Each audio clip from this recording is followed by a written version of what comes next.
Panel of all drivers union کے عہدیداران کا لاہور مرکزی آفس میں میٹنگ کا انعقاد۔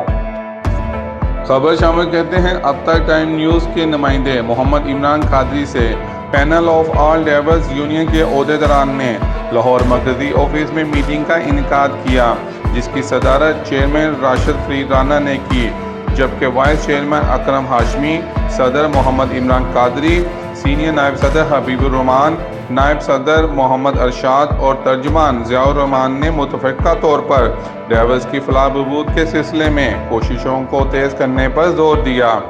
تمام اعلیٰ قیادت نے ڈرائیورز کے حقوق پر زور دیتے ہوئے یہ تہیہ کیا کہ حکومت وقت سے مطالبہ کیا جائے کہ ڈرائیورز کی بنیادی تنخواہ کم سے کم 50,000 روپے مقرر کی جائے اور ہیلتھ انشورنس بھی فراہم کی جائے۔ بجٹ میں مزدور کو بالکل نظر انداز کر دیا گیا ہے، لہٰذا ہم مطالبہ کرتے ہیں کہ مزدور کے ساتھ امتیازی سلوک کو ختم کیا جائے اور بجٹ میں مزدور کے لیے فلاح بہبود کے منصوبوں کے لیے فنڈ مختص کیے جائیں۔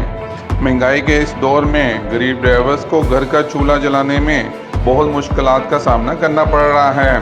خط و غربت کی لکیر سے نیچے زندگی گزارنے والوں کی تعداد میں مزید اضافہ ہوتا جا رہا ہے۔